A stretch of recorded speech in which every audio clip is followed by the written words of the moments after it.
Cool. All right. Thank you, sir. All right. I'm Mike Kelly from the Omaha Project Healing Waters program. I'd like to welcome everyone to tonight's session where I'll be tying two flies that are very similar. There were many hair wing streamers in history that were tied with a dark upper half and a lighter lower half. Many of them incorporated a pronounced stripe to represent the lateral line of a bait fish, such as minnows, darters, and even juvenile bass. Most flies of this style had a large black thread head that's necessary to hold the slippery bucktail. And the head section was commonly dressed with a painted eye.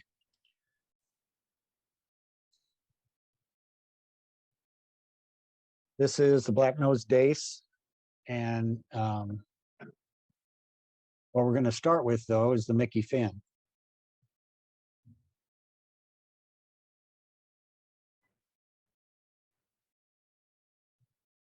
The Mickey fin was invented in the 1890s by, let me zoom in a little bit, by Charles Langevin of Quebec.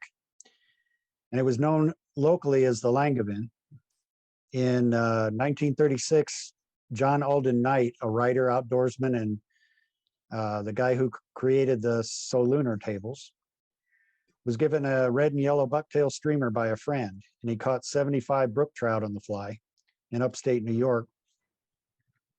And so he changed the name to the Assassin. But the name didn't last long. A guy named Greg Clark, who's a journalist and a friend of Ernest Hemingway, named it the Mickey fin. And this was in reference to a practice of shady bartenders spiking drinks. Notorious Chicago bartender named Michael, or Mickey was his nickname, Finn, would spike the drinks of wealthy looking patrons. And then when they passed out, he would drag them to a back room, rob them, and dump them in the alley. So the term slipping a Mickey became the term for spiking a drink. I'll be damned. Anyway, I'll switch to the materials here. And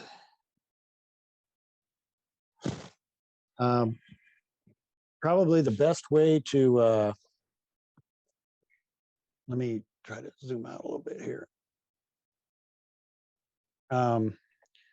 Best way to do a lot of these bucktail flies without buying several full bucktails of, a full bucktail is like the tip is broken off of this one, but you know, a full bucktail is pretty large and it can get kind of expensive if you want to get a white one and a black one and a brown one for the Black Nosed Dace and a yellow one and a red one for the Mickey fin, and then other colors for other bucktail streamers. You can get a grab bag a lot of times of bucktail pieces. And so I've gotten a couple of those over the years. I've got a few patches of red, yellow, olive, real nice olive color. Dyed brown, that's really good for like the Black Nosed Dace. And then a lot of pieces of natural bucktail. For the Mickey fin, we're going to work with the yellow and the red, of course. And then we're going to use for the body mylar tinsel. And this is normally sold. You can buy metal tinsel that's one color. A lot of the mylar tinsel is sold in like a gold silver, where gold on one side, silver on the other. There's also a plastic holographic tinsel, and it really adds a lot of sparkle and flash, as you can tell. I like to use those a lot on like the Black Nosed Dace and some of those.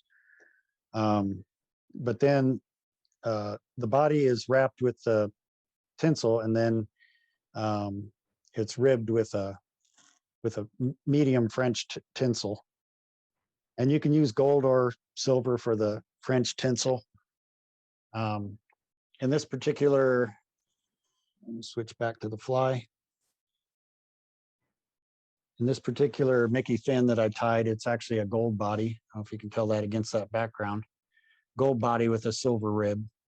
I really like that on the Mickey fin. On these flies, you can stack the hair, but bucktail is very fine on the tips, and a lot of times it's real difficult to stack the ends. But I kind of like the natural look. Once it's wet, it comes to like a little bit of a point, and I like a more natural look to these bucktail streamers.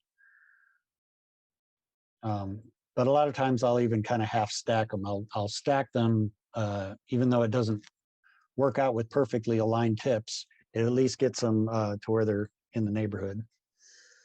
So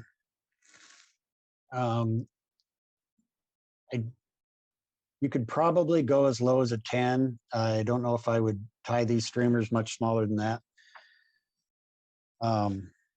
But this is a 4, probably about the biggest you'd want to do. I suppose you could go larger. But this will show up real good for the camera. So let me adjust this down just a little bit. What's the length on that, Mike? That's a 4X long. And I don't like to actually say, specify certain brands of hooks.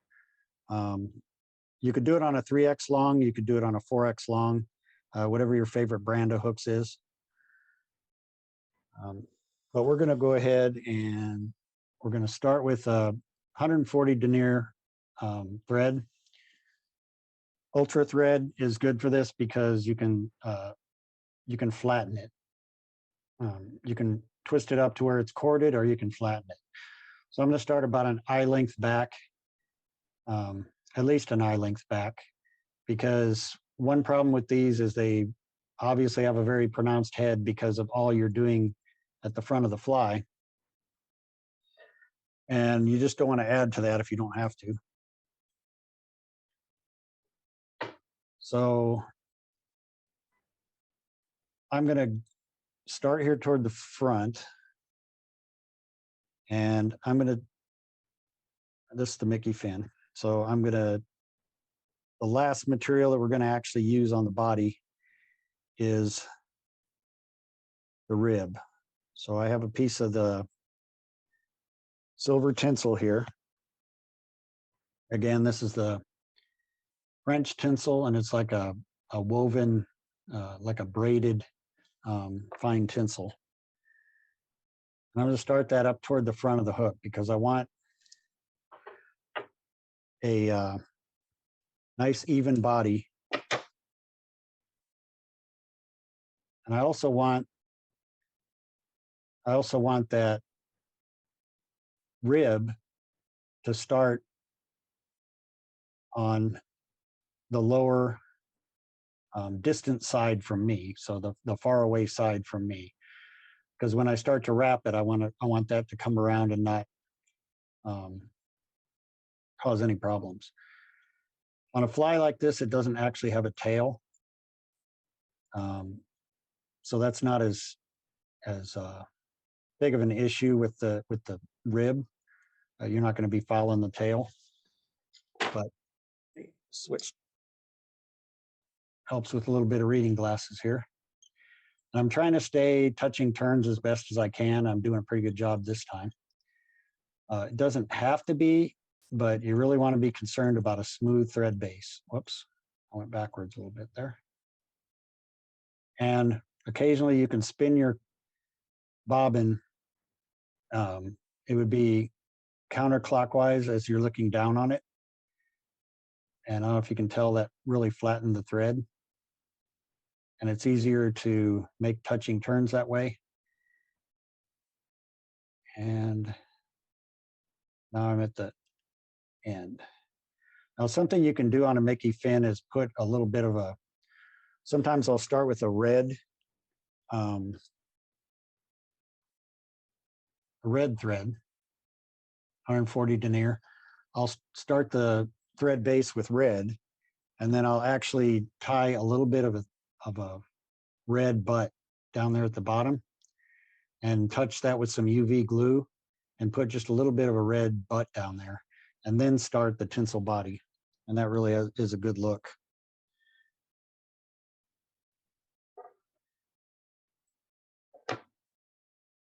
So for the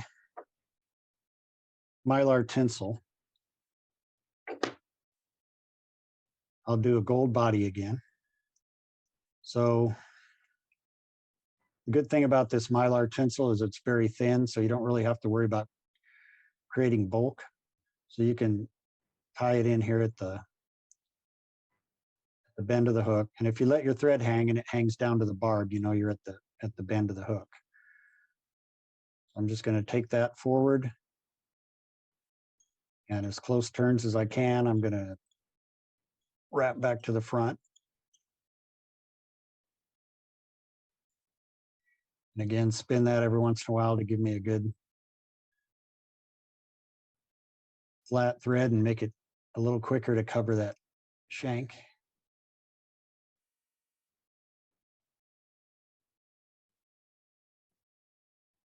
And now, since I tied the, actually I tied the, well, you're going to get a silver body because I tied it backwards. If you want the gold to be facing forward, you have to tie it with the silver side facing up. So when you fold it over, it starts wrapping the other side.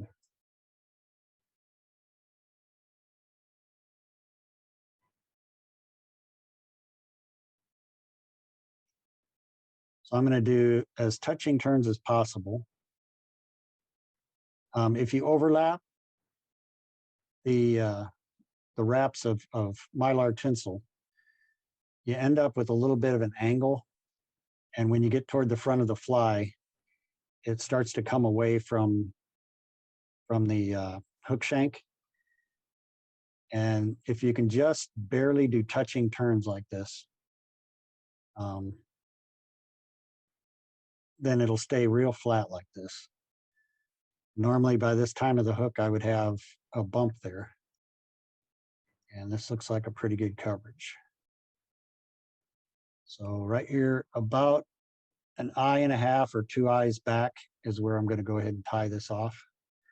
The rest of that's all going to be head.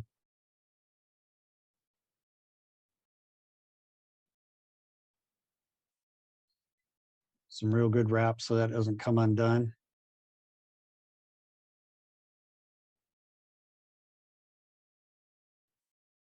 I'll snip that free.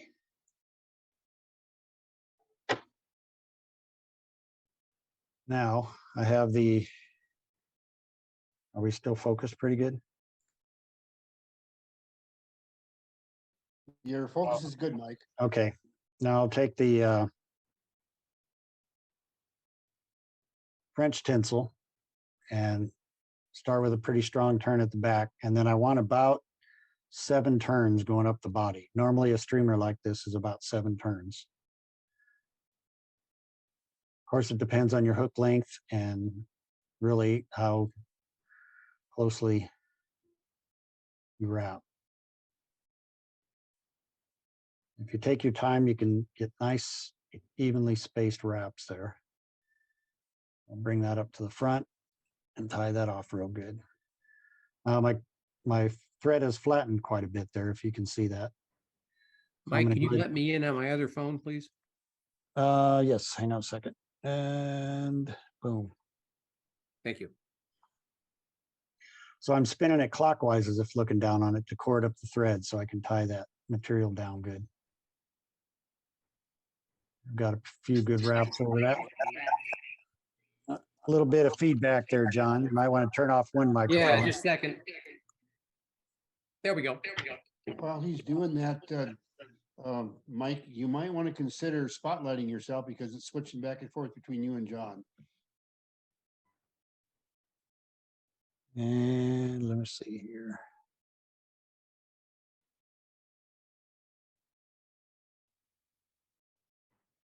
I don't have the,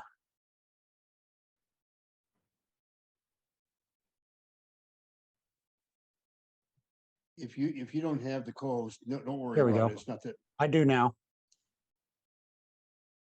I do now. I had to make it smaller before I could do that. I'm gonna adjust my camera here a little bit. Right about there. Now I'm trying not to make too many wraps here toward the front. And that's pretty much the body right now for the Mickey fin. So we're going to start by selecting some bucktail. And I can already tell this one's going to be unruly. That's going to be hanging off to the side. I'm just going to grab a bunch of it here, and with a fly like this that takes 3 sections of bucktail, you want to figure out about how much hair you need,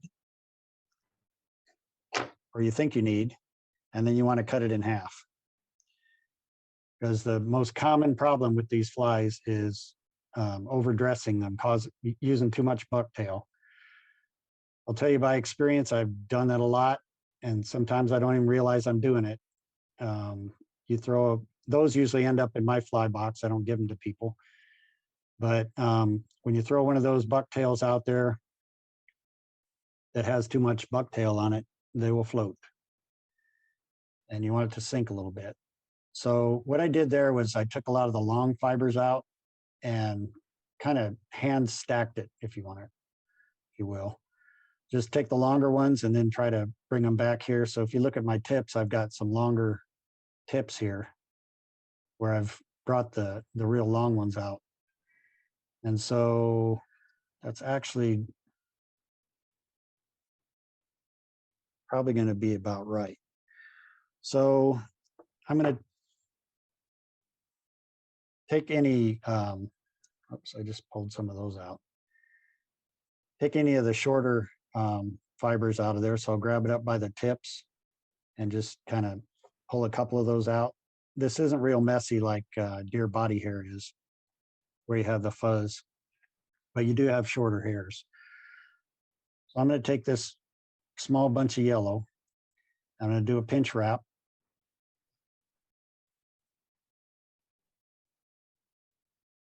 And pull that down to where it's tight on top of the hook shank. And then I'm going to take a couple of wraps just to hold it in place so it doesn't move. Well, that looks pretty good on that side and this side. Maybe if anything, I'm twist a little bit that way. So I want to cinch those down. And then come up here and clip off those ends. Now, a lot of people have a tendency to go ahead and cover those up completely and make sure there's no yellow showing. But that's not really necessary. You just have to make sure it's really securely tied down. That's just going to keep you from adding too much bulk to the head. Now I'm going to take a red section of, this is real long bucktail. And take about half as much as I think I'm going to need.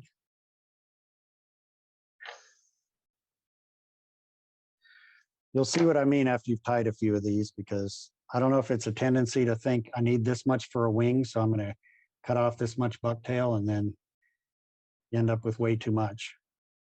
I pulled some of those longer ones. I'm going to kind of lay them up here. Even them out quite a bit. A few longer tips. You can even throw a couple of them away if it looks like you got too much. That might be a little too much. So I'm going to take some of these real wild ones that are curved out to the sides and get rid of those. Pull some shorter ones. Oops, sorry for bumping the camera there. So now I'll measure this bucktail to where it's about even with the most of the tips on the yellow there. And then so from that point right there, I'll mark that with my other fingers, and I'll bring that over the waist bin, cut those off. So I'm pre-cutting this one. I'm going to set it on top, take a couple tight wraps. I can tell by looking at that I've come too much my way. So I'm covering up the yellow. I'm gonna look at this again. I think that yellow is pretty much centered on top.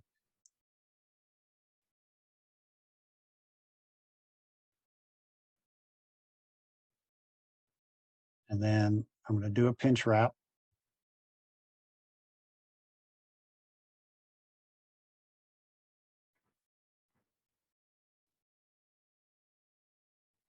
Couple good wraps there. And it looks like I've got some yellow and some red. On the far side, that looks pretty good too. So I'm going to wrap over those. And now I'm starting to get a little bit of a step there. So I'm going to build a little bit of thread up here toward the eye. And then I'll come right back to that opening, to that beginning.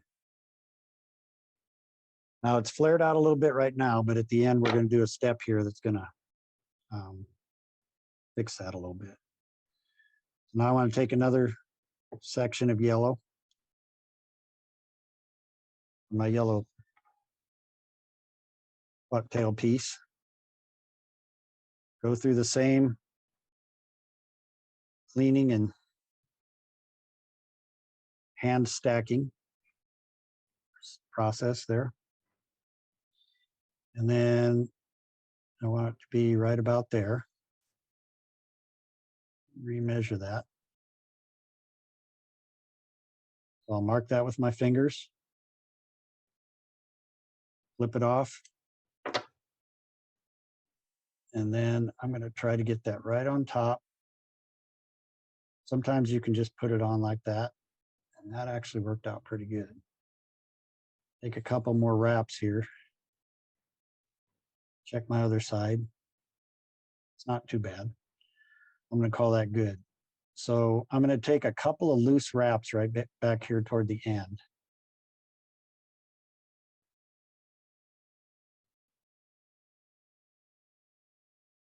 By loose, still a little bit tight. I mean, you don't want it to come and then really start torquing down when I get over to the tips here.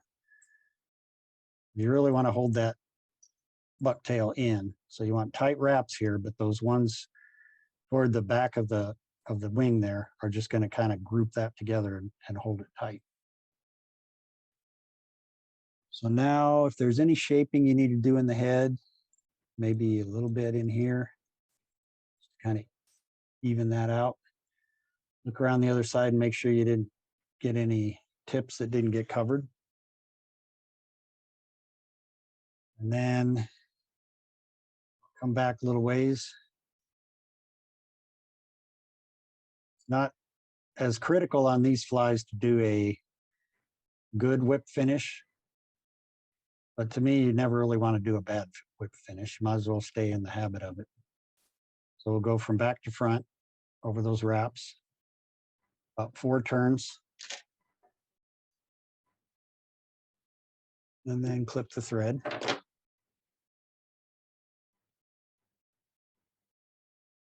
And now the last step, you can use super glue that'll soak into those threads and that'll really hold the bucktail as well. This is actually a pretty small head, relatively. I was really careful to keep it small, but it's not always that way. I'm just going to do some 3D UV glue. And I've got a pretty good drip on there. I'm going to use my bodkin to just kind of move it around, make sure all the thread is covered.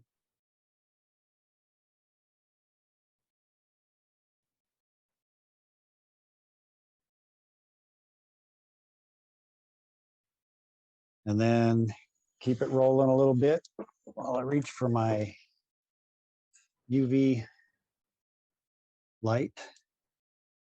I'll zap it with some UV light.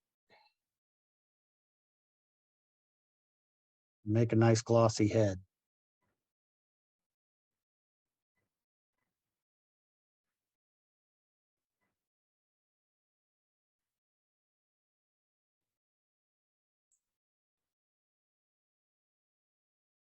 And that's a Mickey fin.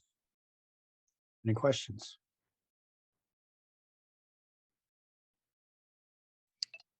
That's a good looking fly, Mike. I wish you'd showed me that 2 weeks ago. I could have tied some for this trip out here with all the brook trout I'm looking for. I've heard they're pretty good for brook trout, as in that story. Yeah.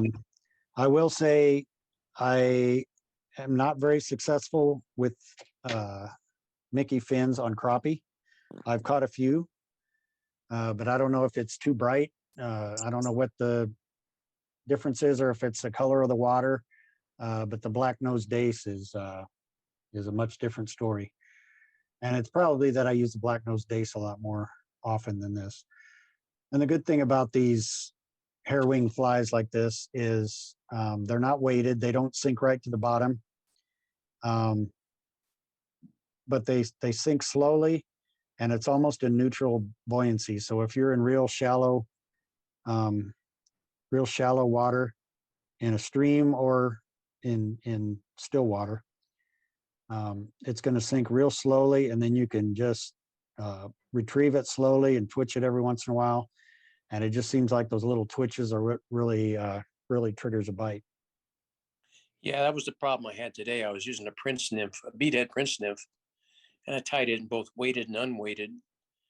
The problem is it was sinking so fast in 2 inches of water, I couldn't get it to work the way I want. So I'm probably going to tie up some unweighted and no beadhead tonight to see if they work any better.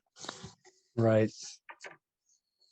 If you want unweighted with a little bit of bead on them, there's some plastic beads you can get at Joann Fabrics or any of the craft stores. And it looks like the metal beads, but they're a lot lighter. I may try that. Yeah, of course. There's no Joann's out here in Chadron, but Right. Okay, well, yeah, I think just a plain old blackhead. I'll try that for tonight. I'll tie up 3 or 4 just to see if I can get something to work tomorrow. We're going back to Bordeaux Creek tomorrow, so we're going after Browns tomorrow. So Oh, and the next fly, the Black Nosed Dace. In the 1940s, noted fly tyer Art Flick created the Black Nosed Dace to represent a specific species common in American streams and ponds. With a similar body style, it was originally tied with translucent white polar bear, topped with black bear or skunk, and then brown bucktail over the top. This is my absolute go-to for shallow lakes, like I was saying, because it's minnowy looks and because it sinks very slowly and almost neutral buoyancy. So with the this one right here, I used mountain goat as the white, black bear as the black stripe, and then brown bucktail. I got some mountain goat and some black bear from a guy in Alaska. Let me switch to the materials Mike, here. have you ever tried tying it with artificial stuff? Al, what was that stuff you tied the humpy with the last time? The poly yarn. Poly yarn. I Poly think yarn, yeah. Yeah, I think Yeah. you might want to get one of the fake screamer things rather than the poly. The poly yarn is going to float so well that it'll be a dry fly for you. Right. Oh, that's right. Yeah. Okay. A lot of people will use the craft fur. Yeah, that's good stuff.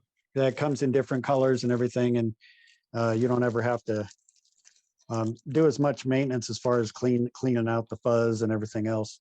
I have some black bear from Nature Spirit here, but like I said, I also got a bunch of it from a guy in Alaska, and then this. Let me get a piece of it out. This mountain goat is very similar to bucktail. Maybe a little bit more flexible. Maybe it moves a little bit more freely. The problem is a lot of the tips are kind of broken. I guess this was probably taken off a animal that somebody shot and probably rolled down the snowbank or whatever. There's some of it that's pretty good. But you'll see on that one that I had in the vise, you can tell there's a lot of tips broken. Switch it back. But that's just what I had to work with, so I did it that way. And I don't think the fish are going to care, but it looks a lot better with bucktail where you have the nice clean tips. So for this one, I might use black bear for the black stripe. And then I'll use the white bucktail and brown bucktail over the top. So let me grab this piece of brown, black bear, and some white bucktail. Okay, switch back to the vise, which I am. And put another hook in the vise, same hook. Start with the same thread.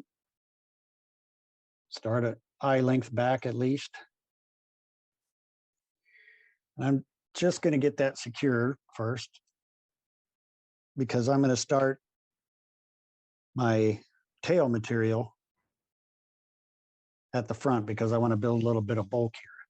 So I'm just using red yarn. Of course, the original called for red wool. This is a synthetic yarn, but it works just as good, just like the red tag that we did a while back. I'm going to start it at the front and take almost touching turns, binding that down real tight to the hook shank. Trying to keep it on top. So in order to keep it on top, I'm moving it a little bit towards me. So the thread torque brings it right on top.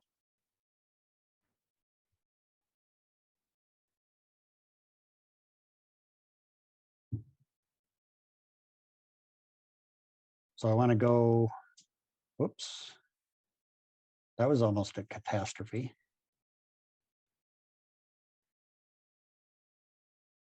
You heard me hit the point of the hook there.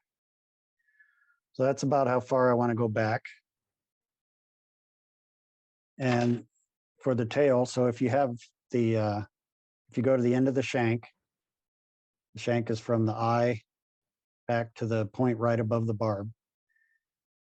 Then you want to cut the tail just a little bit past the bend. Give it a little red tip there. Now I'm going to use that same medium French oval tinsel, but that's going to have to go all the way to the front and be on the back side or underside. And then I'm also going to tie in the, this time I think I'll use the holographic tinsel.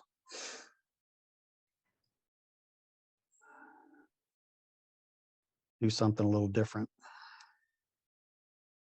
Give me a second, I'll secure my tinsel there. So I've got a piece of that holographic tinsel. It doesn't really have a front or a back side. It's the same on both sides. And again, it's a very thin material, so you don't have to worry about causing a bump when you tie it in back here. So tie that in, good tight wraps right there at the end, and then I'll move forward, trying to keep that oval tinsel underneath the hook. And the fish isn't going to care if it shows a little spiral shaped, sorry for bumping the camera there. I'm going to put these back in my material clip so they're not curling in front of me.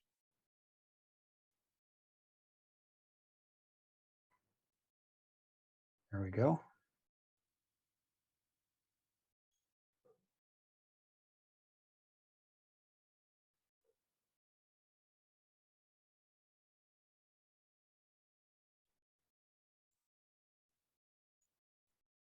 And wrap back to the head area. I want the head to be right about in there. I'm going to take this tinsel, holographic tinsel, and those little spots on there, holographic spots, really, to me, kind of give the impression of scales. And one thing about this, it's plastic and it's pretty thin, so you don't really have to worry about it lumping up on you, so you can overlap just a little bit. Make sure you don't have any black stripes showing through there.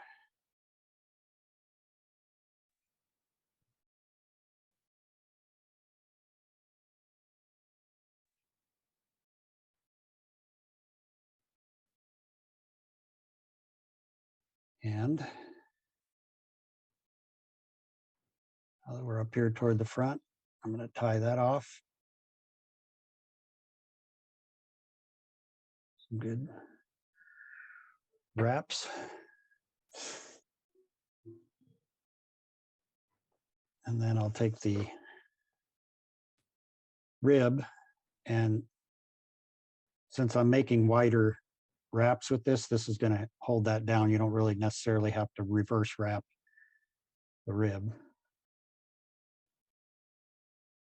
If you wanted to, you could. I have fished these a lot, and I don't remember ever having the tinsel let go, but that's always a concern.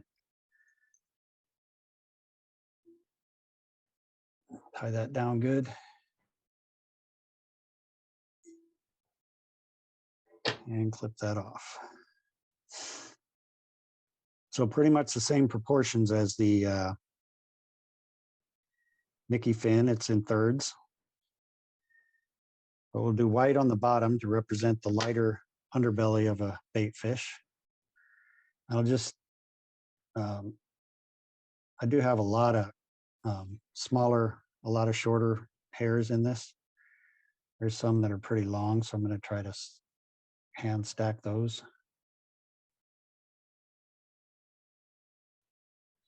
And sometimes this gets to be futile because every time you pull them out, you pull a couple other ones longer. So.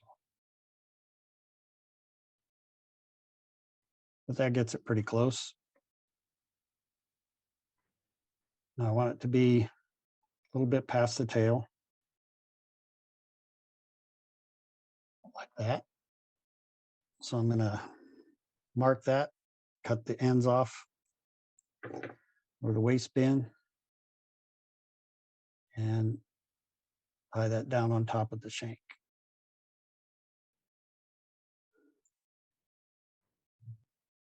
And that looks pretty well centered over the top. Now I'll take some of this black bear. Can't really see it that good, but I'll tease some of those out.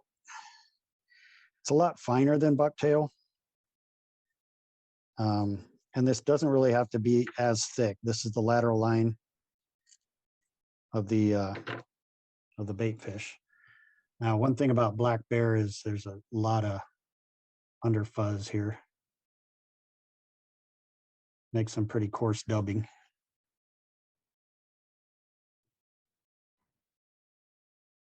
For a big fly. Those tips are actually pretty good. I got a couple of these longer ones and some sideways and curved ones. Come out by the tips, pull away any other shorter ones.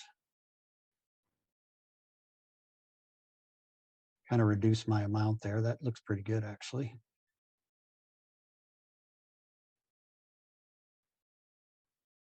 So I'm gonna mark where I want it to be, about the end to where the tips line up at the end. Cut this loose. Black bear is slippery, real similar to squirrel. So that covered the white. I didn't really pinch wrap that. So let me do this over. I'll actually do a pinch wrap. Oops, I pulled it back too far.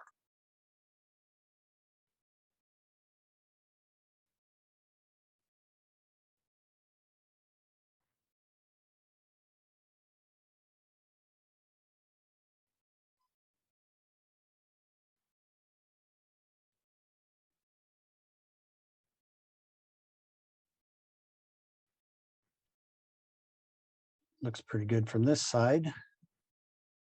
That side, it's okay. I did roll the black around a little bit. I think that'll be okay overall. And then you can use the natural brown from the top of the bucktail. But I have just a little bit left of this brown dyed bucktail. And I'll use some of that since it's nice and straight. I'll grab some of those.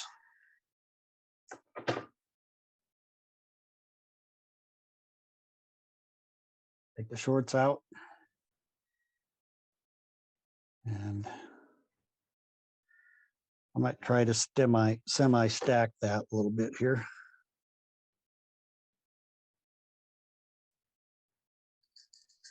I don't have a very fancy hair stacker. Mine's just aluminum.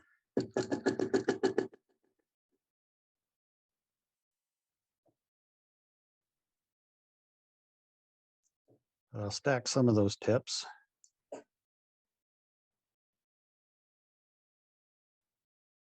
There we go.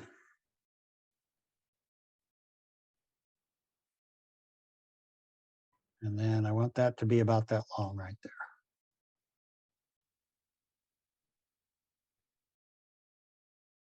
So I'll mark it with my other fingers.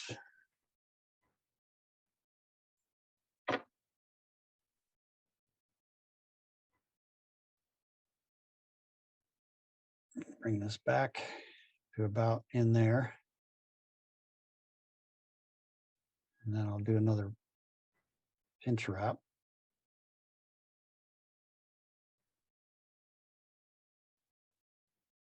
And try to bring that down where I'm still showing a little bit of black. That came too much my way.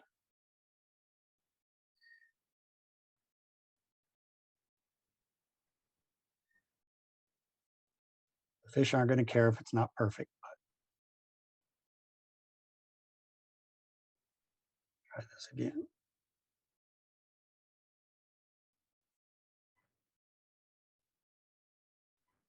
That looks pretty good. And this side rolled around a little bit, but I'm going to call this good.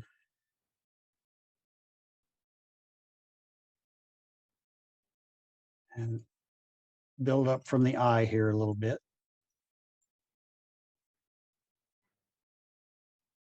It's where it helps to use 140 denier thread because it would take, of course, about twice the thread to do that with 8/0 or 70 denier.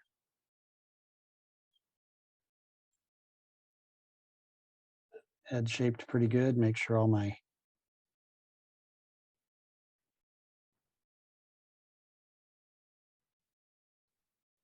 hairs are covered. So got that to lay down a little bit farther than I'd like, but that looks pretty good. I think I'm going to call that good. Another whip finish.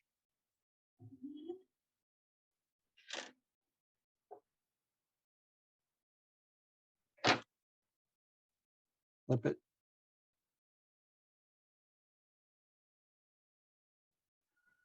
And glue it.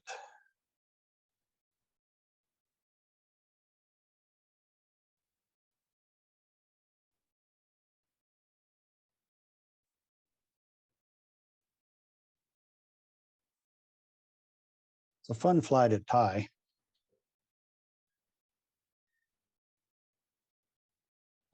Apparently in Art Flick's 1947 book, it's been rewritten a few times. In the 60s, I think it was rewritten, and then maybe 74. But the original Streamside Guide to Naturals and Their Imitations or something like that. I don't have that written down, but that's pretty close to what the name of the book was. He had a lot of Catskill style dry flies, mayflies, caddisflies, different representations. And he had one streamer, and that was the Black Nosed Dace. He thought pretty highly of it, but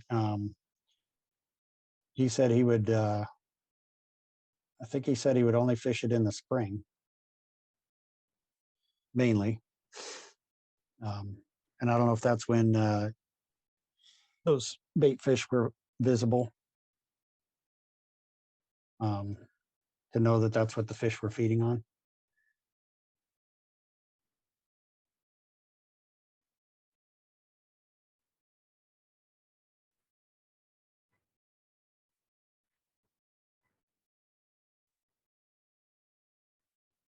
And there's the Black Nosed Dace. So these two flies are are what originally attracted me to my dad's his his fly tying, and I mean they're just classics, and I agree. I think that people use them in still water, people use them in streams. It doesn't matter, but they're they're just such a classic fly. Easy to see too. Yeah, Right. beautiful fly. The crappie spawn where you can see them in the rocks along any of the dams. You can see the crappie laying down in there. And even if you can't see them, you want to go a little deeper than where they are. And a lot of times you'll get the bigger ones in a little bit deeper water, maybe better spawning spots. Mm. The smaller ones get the least desirable, where they're more prone to predation or fishermen or whatever. But you can see this fly working from quite a ways away. And so you just pull it along real slow, give it a couple of twitches, and sometimes that twitch will just drive them mad and they'll come up and nail it. So this is definitely what I'll be doing in the spring when that time hits. I did use these in the Black Hills, but a lot of times I would put a little bit of split shot to like about 2 feet up. I didn't really want to hinder the movement that much, but about 2 feet up, put some split shot to just kind of bring them down a little deeper to try to run them through some deeper pools. But I didn't have a lot of success on them with trout, but there were so many midge bites in the Black Hills that I used midges constantly. Midge emergers. And that's mostly what I would go to. So it's one of those confidence things that, for trout, I wasn't that confident using these, so I didn't use them as often. You ever use hair-wing flies that much, Al? All the time. That one right there is deadly on trout. It's one of my top 3 for pounding the banks for browns in the fall on the Yellowstone. Oh, so from a drift boat? Yeah. Yeah. Yeah, that's what you do when you're pounding the banks. You're just you're Yep. floating along and you punch it into the bank, give it 3 strips, and then pick it up and do it again. Right. It's kind of hard to pound the bank from your feet. I can't do it, and it's not anymore. But that was what back in the day. That's what one of the top Right. flies. It still is one of my favorite streamers. Probably with a muddler being the best. Mm-hmm. Muddler too would pretty much neutrally buoyant. Depending on how you tie it. We used to back in the day on this Black Nosed Dace and a couple others like it. I don't know if you remember or not, but I'll say back in the 80s, but a few years ago, your toothpaste tubes were made out of some kind of a lead, zinc, something or another stuff that when you emptied them out, you could take a pair of pliers and cut them into thin strips. And that Right. would just, when you wouldn't wrap it around the shank, you'd do it the lengthwise and then bind it in place. And you could either put it on top, bottom of the shank, and it still made a nice slender body, but it put a little bit of weight wherever you wanted the weight to be. Right. Another thing I've seen, pretty sure Davey McPhail does it. The zonker tape for the lead tape for making zonkers, cut that into strips and then use that to wrap around the shank of the hook, so you don't have the thicker lead wire. But you can even layer it and make more of a tapered body using the zonker tape. Yeah, a friend of mine, Don Peterball, used to use flat lead and wrap it around the line instead of a split shot or something like that. I've seen that. It comes in like a matchbook, right? Yeah, we used like a to matchbook. get that in the fly shops. Yeah. Yeah. Yeah, It that's was what we used to twist use on the sinker. Arkansas.